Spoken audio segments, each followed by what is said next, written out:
All right, welcome to The Explainer. Today, we are decoding a really fascinating theory, one that looks at the hidden links between the Korean and Japanese languages and their ancient history. We're going to see how everyday words can act like tiny cultural fossils, preserving a story that's thousands of years old. So let's jump right in with a question about a word you'd hear all the time in Japan, Kusu-ri, which means medicine. Now, you probably think it's just a word, right? Well, the theory we're looking at today suggests it holds a much deeper secret about what it even means to heal. According to the source material for this explainer, the answer to that question has nothing to do with modern science or pills. Nope. The answer is found in the world of ancient shamanism, a time when the spiritual world and the physical world were, basically the same thing. So get this. The central claim is that the Japanese word for a physical remedy, Kusuri, didn't originally mean a pill or some kind of herb. It actually referred to an action, a spiritual shamanic healing ritual from the Korean Peninsula called a gut. Okay, so you're probably wondering, how on earth does a word like gut turn into Kusuri? Well, to connect those dots, the source brings up a linguistic rule it calls the Dachitsuteto Principle.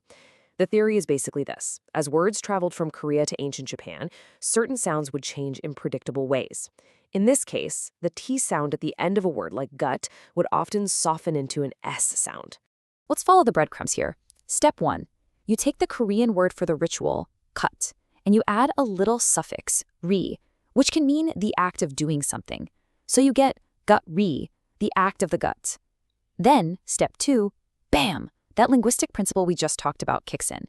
The T sound in cut shifts to an S, and gut-ri transforms into the Japanese word Kusu-ri. The ritual literally became the word for the medicine. And hey, according to the source, this isn't just a one-off thing. The theory gets even stronger when you look at the actual words for to heal. The Korean nata and the Japanese naoru are incredibly similar. It looks like they both share that same root, na, which suggests this really deep, shared history around the whole idea of getting better. Now let's see how this all builds, because the theory expands way beyond just words. It moves into the most sacred objects of an entire empire. The connections are said to go from language right into the symbols of power. And here is where the source makes a truly bold claim, that the three sacred treasures of Japan, the very symbols of the emperor's divine power, are pretty much identical to the ritual tools used by ancient Korean shamans, their tools of spiritual power. I mean, just look at this slide. It lays out a direct one-to-one comparison. On the left, the tools of the Korean shaman, a mirror, a sword, and a jewel. On the right, the Japanese Imperial regalia. The source argues this is no coincidence. It's evidence of a direct cultural handoff, a mirror for a mirror, a sword for a sword, a jewel for a jewel. And this is where it all comes full circle so beautifully. The shaman's jewel is called a gusol. The source argues that this word, gusol, shares a root with the ritual itself, gut. So, holding the gusol was part of performing the gut, which was the original Kusuri. The object, the ritual, and the medicine are all linguistically tangled together. But the connections keep coming. We're moving from sacred objects to something that's at the very heart of any community, the festival. The theory suggests even the way people celebrate has these ancient roots that cross the sea. So this part of the theory traces a line all the way from Yongo, an ancient harvest festival from the Korean kingdom of Bulla, where they would greet the gods with drums, to Japan's famous and lively Matsuri festivals today. And the crucial point here is that even the words used inside these festivals supposedly point back to Korean origins. The act of greeting the gods, maji in Korean, is put forward as the root for Matsuri. And the sacred event at the center of it all, the kulto, is argued to be yet another evolution of that word we started with, gut. The ancient ritual lives on in the party. This brings us to the ultimate claim of the source. If the rituals, the tools, and the festivals are all connected, what does that say about the leaders who ran the whole show? This is where we get to the identity of the ancient ruler.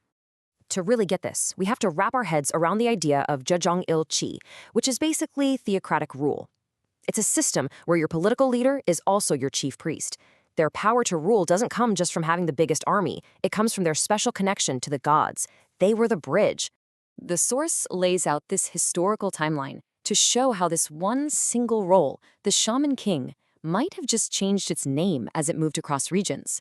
It starts with Donggun in Gojoseon, moves to the Chunggun in the Samhan Confederacy, and finally culminates with the Tenno, the Emperor of Japan. So the argument isn't just that these are similar titles, it's that they are different names for the exact same job, the nation's #1 shaman. Donggun is tied to a word for shaman. Chunggun means heavenly prince, and Tenyo, the heavenly sovereign, still has the primary job of being the chief priest of Japan's Shinto religion. It's one role, 3 names, 1 continuous tradition. And to tie it all together with a neat little bow, the source brings back linguistics. It claims that the Dan from Dangun and the Chon from Changgun, following another one of these sound-shifting rules, both morphed into Ten, the first part of the Japanese emperor's title Tenno, meaning heaven. So what does this all add up to? The source proposes that all these different threads, the language, the treasures, the festivals, the rulers, they aren't a bunch of random coincidences. They all point back to one single shared cultural origin. So here's the bottom line from this whole theory we've unpacked. It suggests that language is so much more than just a tool for talking. It's an archive. And hidden in that archive is a forgotten history of shaman kings, whose tools, rituals, and even their titles flowed from the Korean Peninsula and became some of the foundational pieces of what we now know as Japan. And really, that leaves us with a final massive thought. If one little word for medicine could possibly hold a story this complex, it really makes you wonder, what other incredible secrets are just hiding in plain sight in the words that all of us use every single day?